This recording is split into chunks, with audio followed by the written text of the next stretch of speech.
Because these are specially made studios in view of the current conditions and to ensure safety to all our colleagues and our visitors who come here to News First. Now then, with the numbers growing, 649 before we started the cameras this evening, 649 was the number. And we have with us somebody I think everybody would like to hear from. For a long time we haven't really heard from this person, but he's right here. He's a director at the Infectious Diseases Hospital in Angola, and he's with us this evening. Dr. Asymptomatic. Very good evening to you, Doctor. A very good evening to you. Thank you very much for being on the program. It's a pleasure. And Doctor, I don't think you can be more frontline than this. The IDH is the center of all eyes. Yes. And how are you coping? Are you worried? It's 649 now. It's like this now. The National Institute of Infectious Diseases is the focal point in managing COVID-19 patients in Sri Lanka, I mean, as far as the clinical management is concerned. Yeah. So if we can take in patients in numbers that we can accommodate, we are confident that we can give them a good service. Right. We can give them good quality of care. Yeah. And we can expect a good outcome from our treatment. So in my point of view, then your first question was how do you cope up with this? So at the very beginning, if you may remember, only IDH, or the National Institute of Infectious Diseases, it is popularly known as IDH. Yeah. The IDH was the only place where we received suspected patients as well as positive patients. But when the numbers were rising to worrying levels, then IDH became a hospital where we only accommodated positive patients, or more correctly speaking, mostly accommodated positive patients. And we did improve our capacity. Right. For example, the Sri Lankan Air Force, they built an isolation unit of 15 rooms, which improved our single isolation capacity. So you had 15 rooms, means in each room you had one patient? Yes. Right. Yes, yes. And we had an ICU being put up by Sri Lankan Navy with the help of the Sri Lankan Navy and Army, where we improved the bed capacity from 4 to 10. So we did improve our capacity. Okay. And the Ministry of Health in turn gave us additional human resources, the doctors, the nurses, the paramedics, etc., the junior staff categories, the health assistants. So we did improve our capacity. Right. So we stretched, at the moment, at that particular point, we thought that we could only accommodate 100, but after improving the capacity, we stretched it up to 120 patients. Right. Now that today we have 143. 143? 143. Okay. And around that figure, I think that would be the best capacity. How did you manage to get a few more in? Because your capacity, you said, was 120. Yeah, it's like this now. The improvements that we have done in human resources and the functional designs that we have come across, then we could assume that is our maximum capacity. Okay. And if we can discharge more patients, then we can of course take in. Indeed. Since the time this all began, how many patients have you discharged from IDH? Because 90 patients. 90? Yes. So that's remarkably well. You're doing well there. Yes. And sadly, I know that even if one life is lost, it's too much. But in Sri Lanka, the loss of life has been rather limited, isn't it, compared to other countries? Yes, there is a kind of a finding that we should pay our attention. The deaths have been comparatively low compared to other countries. Indeed, it's 7, isn't it? Yes, it's 7, precisely. So we need to, it's good material to look at how come, why Sri Lanka is quite down there. We're grateful, but to understand, because obviously much of the world doesn't understand what's happening. Now then, what else should you be doing? You're comfortable with these with the beds you have at the IDH, Yeah. but you know, if you took the average in China from the positive patients requiring ICU treatment, Yeah. it was a whopping 5% in Yes. China. Yeah. And with their big numbers, it meant that they had to build new hospitals very, very quickly. But they had the capacity, they were able to do that. What about in Sri Lanka? What's our average, you know, of the usage of ICU beds? Confirmed positive patients requiring ICU treatment. What's the figure? Well, now it's a kind of a situation that deserves further thinking, because now there are 3 strains I've come across. Right. So their virulence is kind of different from each Right. strain. So maybe that we have got a less virulent strain. So Right. the numbers we can expect maybe a little low than that. But I'm not in a kind of a situation to say you very precisely that this Yeah. is the figure. But in our experience, we had about 3 weeks period being the focal point where we did not admit a single patient to ICU. Right. So so that's something which gives us or puts us in a more comfortable position. You didn't use the ICU because the patient didn't need it. Didn't need it. Right. Yes. Okay. Yes, of course. You had the capacity. We had the capacity. Right. Yeah. Okay. We thought we'd better make that clear to people. Otherwise, they'd think something else. Okay. So right now, with the 649 figure, and you at IDH operating at full capacity, Yes. you've got 143 today. Yes. How many are in ICU today? Just one. Just one. Yeah. So you've got another spare 7 beds. Yes. Right. Excellent. Oh, well, no, 9 beds because you've got 10 now. Yeah, yeah. All right. Correct. So that's the situation today. But are you worried that these numbers are going up and up and up? Yes, it's like this now. Even though the numbers are going up, if we can absorb the positive patients, Right. the system, the network of hospitals that has been designated as caregivers for positive patients. Yeah. So I think still the situation will be manageable. Right. At what point can you make an educated guess? At what point is the cutoff point? At what point do you say, hello, we can't cope? Well, that depends on the situation of the hospital, I would say that. For example, National Institute of Infectious Diseases, 140 would be Okay. the Cutoff Yeah. Right. That does not mean, I'm sorry, that Yeah. does not mean that we are going to stop admissions or whatever. No. We'll be discharging patients Yes, and of we'll course. be taking them in. But that's the upper limit. Yeah, yeah. Now then, what is this issue? Why is the KDU not being used? Why is it sort of being kept on a side? Well, now it was meant to give the critical care Right. facilities, but until such time, this time, we could accommodate patients who required critical care. Right. So there was no requirement for that. Right. So our hope, because you know the National Institute of Infectious Disease is the focal point and is the referral center, that is the final destination of the people who are diagnosed with COVID-19 or any other infectious diseases. So our staff has the best expertise on the island to cater this type of requirement. So we try as much as possible to admit patients who require critical care, the sick patients, the ill patients to IDH. Right. So we can manage it ourselves, and by far we could do it, and we did remarkably well. Okay. Now, another question for you.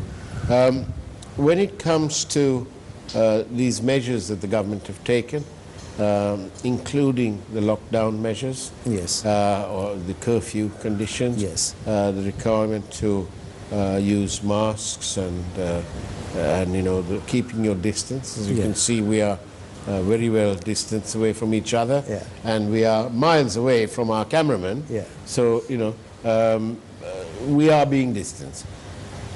Are these measures enough, or do you want more, or do you want less? Well, I would say they are just enough because it helped to keep the patient loads at a manageable level. Do you think, Dr. Atanaika, that you need to have a relaxation of the curfew, or do you want to see it tightened up?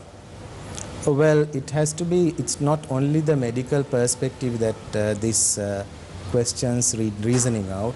The other aspects, the economical, the social, other aspects also need to be taken into account. Right. But in the medical point of view, that imposing curfew helps us to keep the caseload at a manageable level. Right. Are you shocked when you read in the papers or on television that there may be an election on the way? From a medical point of view, what do you say? No, actually, now it has been announced some time ago, so it was not a shocking news for me anyway. From a medical standpoint? Yes, now it's maybe a little early to comment whether we are in a position to have the election or not. We have to see with the numbers and the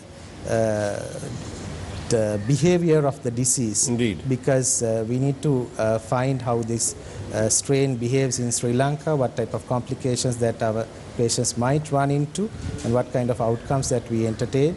And those things have to be given due consideration before we make such a decision. From your standpoint, right now, today, would you rather we stay as we are with this curfew and this kind of lockdown kind of thing for a couple more weeks perhaps to monitor the figures? Or are you saying, well, okay, you can loosen it up in Hambantota or in another district, maybe in Norelia? I don't know. Yeah. I'm picking names up. Yeah, fine. But not in Colombo, not in Kalutara, not in Gampa, and not in Igambo. Well, the present decision that has been given is that they are going to extend the curfew till 4th of May. Am I right? Yes, that's right. And so I think that's a good decision because these pockets, when we were tracing, there were a lot of positive patients. Indeed. So it's like this now. In this type of an epidemic, the decisions that we reach today would be changed tomorrow. Right. So we have to gauge it with the prevailing situations and maybe adjust a little bit. And maybe if we have to change the decision that we took yesterday, we have to do it. Right. Right. So all depends on the best interest of the public. Excellent. Dr. Atanaika, we're going in for a short break. When we come back, we'll ask Dr. Atanaika how it is that he manages to keep safe, to keep his distance, and at the same time carry on with the invaluable work that our healthcare system is providing the people of Sri Lanka. Don't go away. See you on the other side of this break.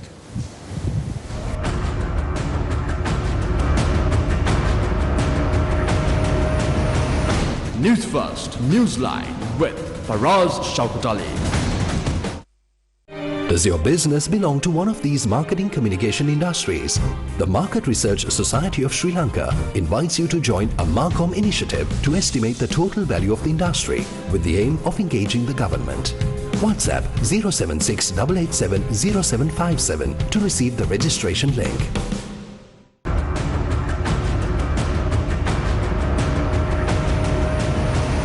Newsfirst, Newsline with Faraz Shauketaly. And welcome back to Newsline. This evening we are in conversation with Dr. Hasita Atanaika, who is a director at the IDH, the Infectious Diseases Hospital in Angola. Now then, interesting point I wanted to say to you, to ask you. I will ask you how it is that you manage to keep safe and so on. But before that, these PCR testing kits, or the machines, how many do you think we have in the country?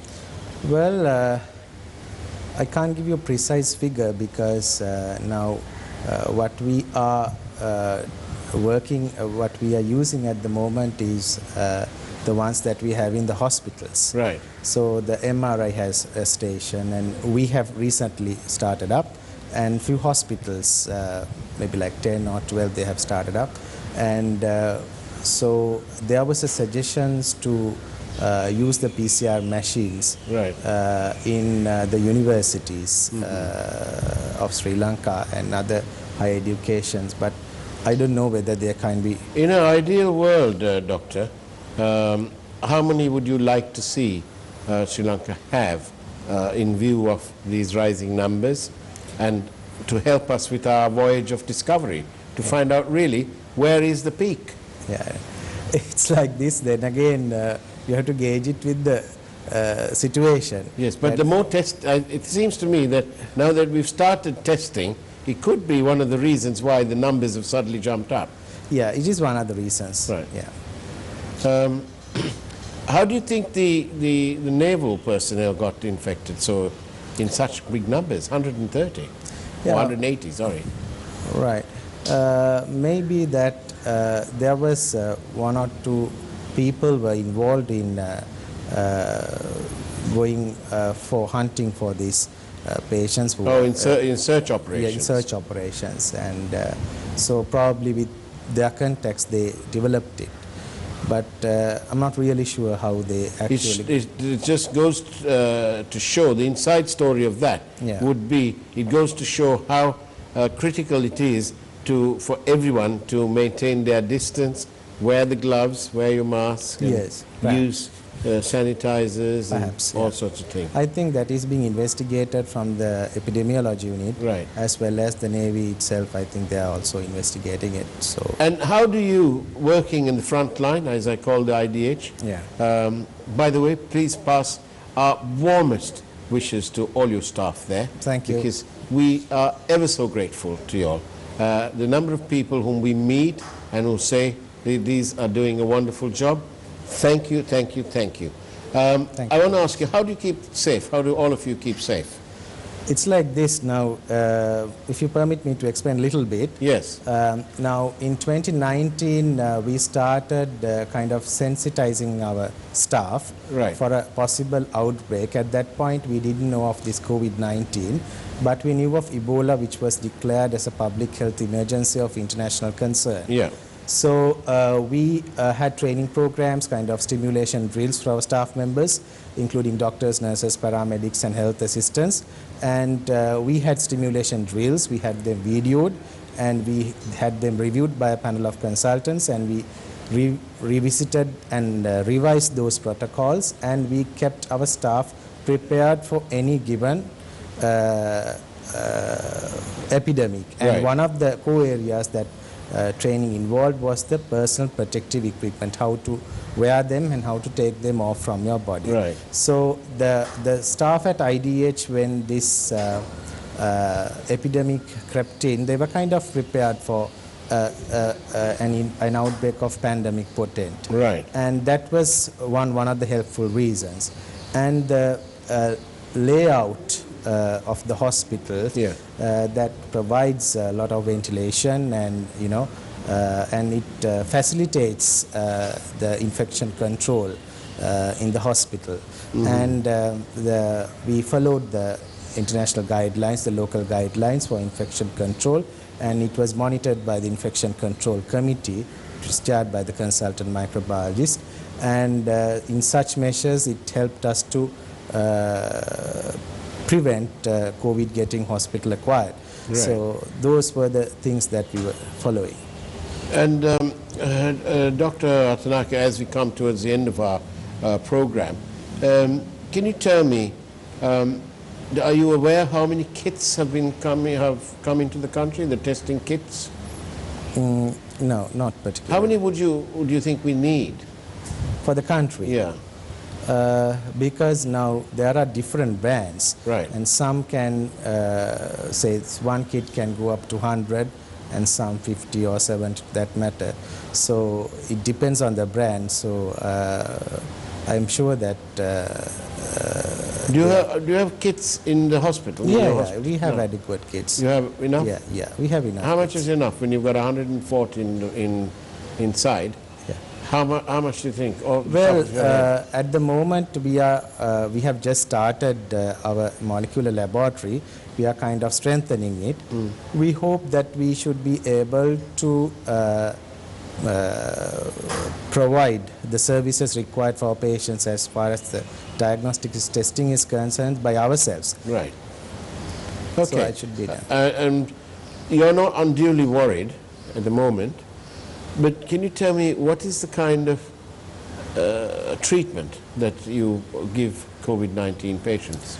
It's mainly supportive treatment that we have offered, and whenever they require antibiotics, if they run into pneumonia, Right. we have given the oral antibiotics, the IV antibiotics, and if they want critical care, then we admit them to the ICU, and that's how we treat them. But as you said, there is no definitive treatment like that. Right, there's no definitive XYZ. No. So any particular medicines that might work, might not work? It's being researched. You see, Right. This is a kind of a 3-month-old disease. What was that other medicine we spoke about? Hydroxychloroquine. Yes. Yeah, that is being given to symptomatic patients. Oh, okay. What about asymptomatic people? Asymptomatic people, we give supportive therapy, but maybe to boost up their immunity, we give some vitamins, but other than that, we don't give them drugs. But it's an amazing thing, isn't it? If you're asymptomatic, you are a carrier, but you yourself are not infected. Is that is Yeah. that it in a nutshell? Yeah. It's like this now. Asymptomatic means you don't have the features without. Yeah. You don't have the features of symptoms. Symptoms, but you have the virus within you, Yeah. and your contacts can acquire it. Right.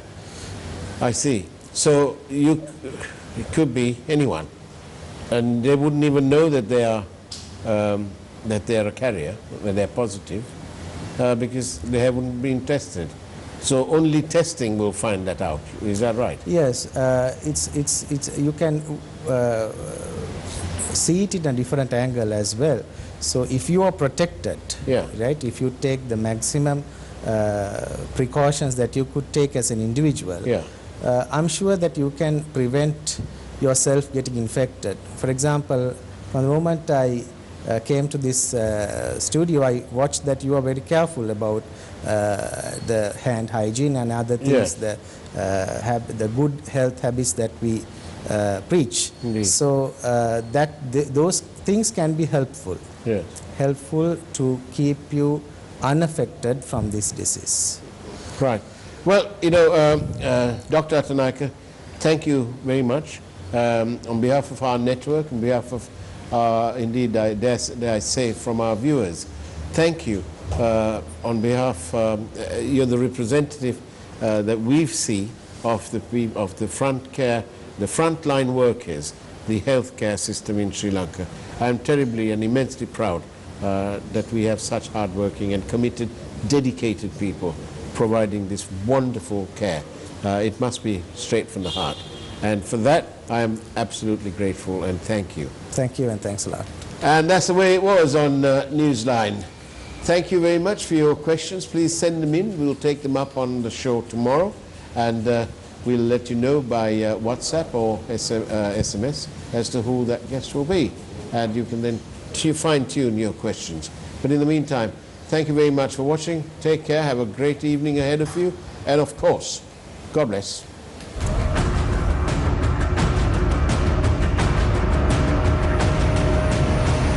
Newsfirst, Newsline.